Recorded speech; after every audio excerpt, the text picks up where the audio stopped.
কি রহমানের বান্দা হতে চাই কিনা? আল্লাহ তাআলা বলেন রহমানের বান্দার একটা হলো শয়তানের।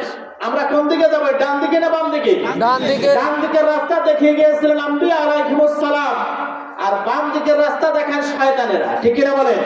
কোরআনের মজলিস হয়েছে, যাও ওখানে যাও, ওখানে গিয়ে দিনে কিছু আলোচনা শুনো, পরকালে তোমার জন্য কবর জগতে তোমার জন্য বড় উপকার হবে। ঠিক কিনা বলেন? ওয়াইজা দুনিয়া দালাইহিম আয়াতু যাদাতহুম ঈমানা ওয়া আলা রাব্বিহিম ইয়াতাওয়াক্কালুন। ঈমানদারদের সামনে যখন আল্লাহর কোরআনের আলোচনা হয়, ঈমানদারদের ঈমান আরো বৃদ্ধি পায়। সুবহানাল্লাহ, সুবহানাল্লাহ। আর যখন শয়তান আমন্ত্রণ করে, তারা তার দিকে লাথি মেরে আল্লাহর কোরআনের রাস্তায় তারা চলে আসে। ঠিক কিনা বলেন? কারণ কোরআন এই অনুযায়ী আমরা চলতে পারলে শান্তি হবে সমাজে, শান্তি হবে পরিবারে, শান্তি হবে রাষ্ট্রে। ঠিক কিনা বলেন? সম্মানিত শুধু এই জন্য আপনাদের খেদমত আমি আরজ করতে চাই, আমরা কোরআন মাজিদের মাত্র একটা সূরা, সূরা ফাতিহা, এই সূরা ফাতিহা আমরা কত কথা বলি আল্লাহর কাছে, আল্লাহর সঙ্গে আমরা প্রার্থনা করি, আল্লাহ এই সূরাটা একটা অভিনন্দন পত্র, অভিনন্দন পত্রের জন্য আল্লাহ তাআলা সর্বপ্রথম প্রশংসা, এরপর আল্লাহ তাআলা বলেন পরিচয়, এরপর আমাদের দাবিগুলো আল্লাহর কাছে উপস্থাপনা করি। আল্লাহ তাআলা বলেন প্রশংসা আমার করছো, আলহামদুলিল্লাহি রাব্বিল আলামিন, গোটা জগতের মালিক আল্লাহ, প্রশংসা তোমার। আর রহমানুর রহিম, তুমি দয়াময় দয়াবান, মালিক ইয়াউমিদ্দিন, তুমি বিচার দিনের মালিক।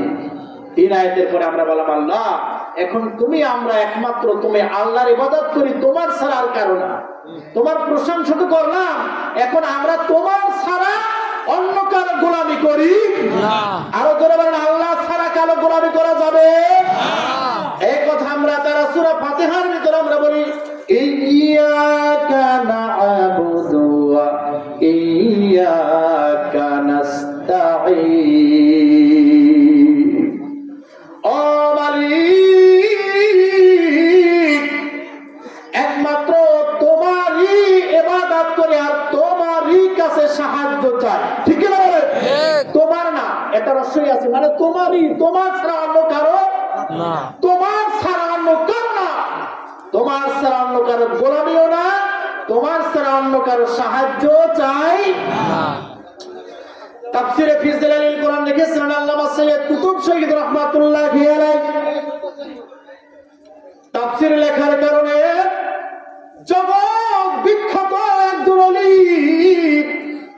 আল্লামা সৈয়দ কুতুব শহীদ রাহমাতুল্লাহি আলাইহি, যার আলোচনা শোনার দ্বারা মানুষজন দলে দলে ইসলামের দিকে, কোরআনের দিকে আসতে শুরু করে দিল। বলেন সুবহানাল্লাহ। সেই কথাটা আল্লাহ তাআলা কোরআন মাজিদে সূরা নাসরে তুলে ধরছেন, ওয়ারাআইতান নাসা ইয়াদখুলুনা ফি দীনিল্লাহি আফওয়াজা। ও বন্ধু, দেখতে পাবেন যখন আল্লাহ তাআলার সাহায্য অবধারিত হবে, ফাতে মক্কা যখন হয়ে যাবে, দলে দলে লোকজন ইসলামের পথের দিকে তারা আসতে শুরু করে দিবে। সুবহানাল্লাহ। কুতুব শহীদ রাহমাতুল্লাহি আলাইহি কোরআনের দাওয়াত দিতে আছেন, কোরআনের আলোচনা করতে আছেন। ওই জমানার তার বিরুদ্ধে কিছু লোকজন তারা চলে গেল, তাকে সর্বশেষে জেলখানার ভিতর তাকে আটকায়া রাখলো সৈয়দ কুতুব শহীদ রাহমাতুল্লাহি আলাইহি। জেলখানার ভিতর অনেকদিন আটকায়া রাখলো, আর একটা কুকুর ছেড়ে দিল জেলখানার ভিতর। মনোযোগ আছে তো?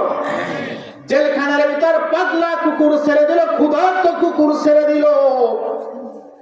আর জেলারকে গিয়ে বলল, যাও।